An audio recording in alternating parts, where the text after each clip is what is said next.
Good morning everyone. जैसे कि हमारे टॉपिक चल रहा था काइंड्स ऑफ एडजेक्टिव देख रहे थे हमने एडजेक्टिव के प्रकार देखे थे। तो आज हम इसके 4 टाइप्स देखेंगे। चौथा प्रकार देखेंगे इसका एडजेक्टिव ऑफ नंबर्स। हम संख्या का विशेषण देखेंगे कि अगर कई नंबर्स की बात की जाए तो उस तरह के विशेषण किस तरह के होते हैं। By which we come to know about the number of a thing और ए पर्सन। ऐसे विशेषण जिसके द्वारा हमें किसी वस्तु या व्यक्ति की संख्या के बारे में पता चलता है, यानी कि जिससे हमें किसी व्यक्ति या वस्तु की संख्या का ज्ञात होता है उसे हम एग्जेक्टिव ऑफ नंबर्स कहते हैं।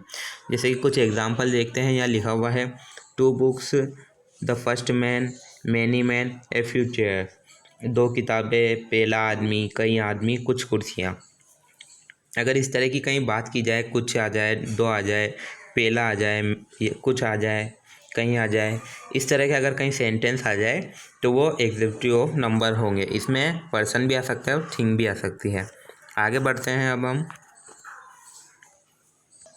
इसके बाद आपके नेक्स्ट टाइप है 5th वाला डेमोन्स्ट्रेटिव एग्जेक्टिव, यानी कि प्रदर्शनकारी विशेषण या संकेतवाचक विशेषण इसको कहा जाता है।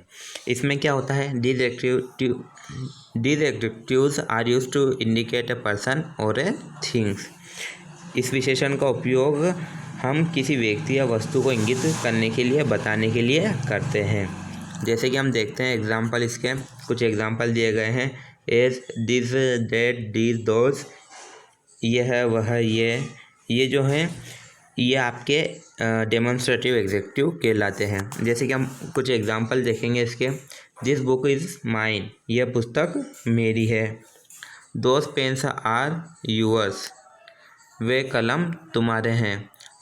तो इस तरह से अगर कहीं सेंटेंस आ जाए जिसमें दिस, दैट, दिस, दोज वगैरह वर्ड्स हों तो आपके डेमोन्स्ट्रेटिव एग्जेक्टिव कहलाते हैं। उसके बाद आगे बढ़ते हैं, हम इसकी नेक्स्ट टाइप देखते हैं। इसके बाद आपके हैं नेक्स्ट टाइप 6 डिस्ट्रीब्यूटिव एग्जेक्टिव, यानी कि वितरण विशेषण। किस तरह इसमें वितरण के आधार पर विशेषण होता है वो देखते हैं हम। These adjective are used to distinguish between person और थिंग, यानी कि ये जो एग्जेक्टिव है ये आपको किस व्यक्तियों या चीज़ों के बीच में अंतर करने के लिए किया जाता है। यानी कि इसका यूज़ हम कब करेंगे, जब हमें किसी चीज़ें, मतलब कोई भी चीज़ हुई और पर्सन के बीच में हमें डिफरेंस बताना होगा, उन दोनों के बीच में हमें अंतर बताना होगा, तो इस डिस्ट्रीब्यूटिव एग्जेक्टिव का हम यूज़ करेंगे। जैसे कि कुछ एग्जाम्पल दिए गए हैं यहाँ पर, देखते हैं। As, each boy will get a pen, यानी कि प्रत्येक लड़के को एक पेन मिलेगा। उसके बाद सेकंड एग्जांपल यहाँ दिया गया है। एवरी गर्ल नो डांसिंग, हर लड़की डांस करना जानती है। तो यहाँ हमने इसके कुछ एग्जांपल देखे हैं यहाँ पर कि डिस्ट्रीब्यूटिव एग्जेक्टिव का यूज़ हम किस तरह से करते हैं। आगे बढ़ते हैं, हम इसकी नेक्स्ट टाइप देखते हैं। इसकी नेक्स्ट टाइप है इंट्रोगेटिव एग्जेक्टिव, यानी कि प्रश्नवाचक एग्जेक्टिव कहीं आ जाए, प्रश्नवाचक विशेषण की कहीं बात की जाए तो देखते हैं किस तरह से।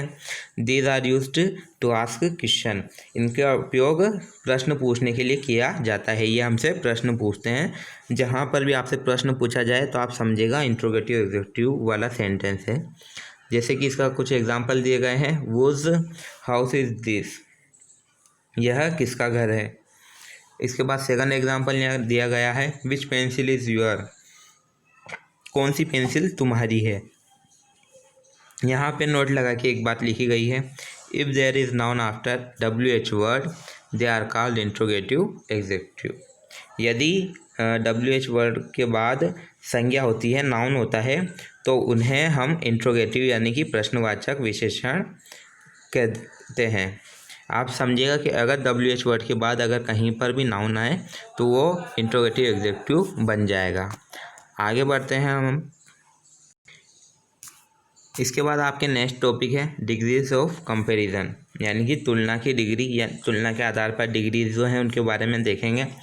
There are 3 degrees of comparison of adjective, यानी कि विशेषण में तुलना के आधार पर 3 प्रकार की डिग्री होती है।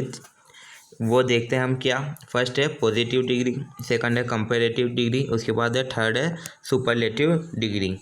अब हम पढ़ेंगे सबसे पहले पॉजिटिव डिग्री के बारे में, यानी कि सकारात्मक डिग्री के बारे में हम देखेंगे। There is no comparison in it but this only highlights the quality और डिफेक्ट ऑफ ए थिंग और ए पर्सन। ये जो डिग्री है सकारात्मक डिग्री, इसमें कोई तुलना नहीं होती है, किसी प्रकार की इसमें तुलना नहीं की जाती है, लेकिन ये केवल किसी चीज़ या व्यक्ति की गुणवत्ता, या तो उसमें गुण होगा या उसमें अगर दोष होगा, को उजागर करती है कि मतलब किसी व्यक्ति या वस्तु के गुण या दोष के बारे में हमें बताती है। इसमें किसी प्रकार की तुलना नहीं की जाती है। जैसे इसमें कुछ एग्जाम्पल दिए गए हैं। Ram is a tall, Ram जो है वो लंबा है, तो इसमें यहाँ उसके गुण बताए गए हैं, ये उसकी क्वालिटी बताई गई है। इसी तरह the girl is a beautiful, यह लड़की जो है सुंदर है, तो यहाँ पर भी इसकी क्वालिटी की बात की गई है। तो हमने इसमें देखा डिग्री 3 टाइप की होती है। उसकी फर्स्ट टाइप है पॉजिटिव डिग्री, सकारात्मक डिग्री। इसमें किसी प्रकार की तुलना नहीं की जाती, इसमें व्यक्ति या वस्तु की क्वालिटी की बात की जाती है, या डिफेक्ट यानी कि इसमें दोष की बात की जाती है। तो ठीक है, हम इसके आगे हम इसकी कोई सेकंड और थर्ड डिग्री नेक्स्ट क्लास में देखेंगे।